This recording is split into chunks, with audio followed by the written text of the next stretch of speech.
नमस्कार मित्रांनो, बघा आता NPS म्हणजे नॅशनल पेन्शन योजना आहे.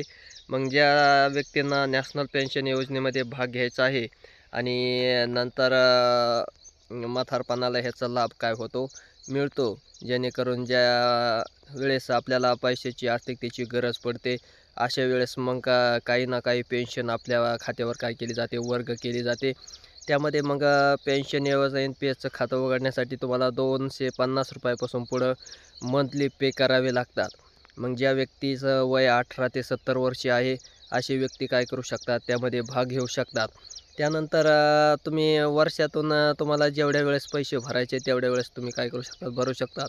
त्यात वगैरे ड्यू वगैरे काही लागत नाही, दंड काही आकारला जात नाही आणि 3 वेळेस तुम्ही जे वर्षाच्या 18 ते 70 वयामधील व्यक्तीने जर ते खातं खोललं NPSचं, तर 3 वेळेस तुम्ही त्यातून पैसे काय करू शकतात, त्या फंडमधून विड्रॉल करू शकतात. त्यानंतर पेन्शन योजना तुम्हाला राहील.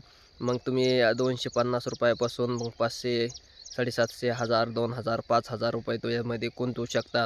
त्यानंतर वय पूर्ण झाल्यानंतर मग तुम्हाला पेन्शन योजना काय होते, लागू होते आणि त्यातून मग तुम्ही जी भरलेली रक्कम आहे, त्या हिशोबावर तुम्हाला पेन्शन योजनेचे पैसे काय केले जातात, अकाउंटला जमा केले जातात.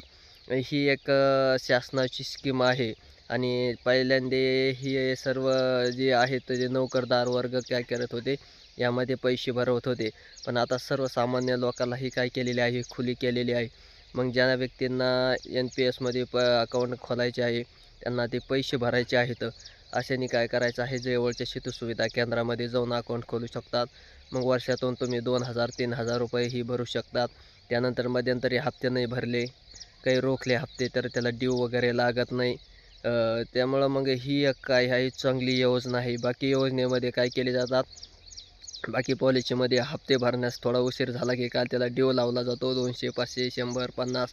पण ह्याचं काही तसं काही नाही. NPSमध्ये ही एक शासनाची पेन्शन योजना असल्याकारणानं यामध्ये ड्यू वगैरे लावला जात नाही, ड्यू वगैरे आकारला जात नाही. त्यामुळं मग ज्यांना काही खातं खोलायचं असेल, ज्यांना काही पेन्शन योजनेचा लाभ घ्यायचा असेल, ज्या व्यक्तींना, तर मग त्यात शेतकरी असेल, विद्यार्थी असेल, कामगार असेल, कोणीही असू शकतो त्यामध्ये.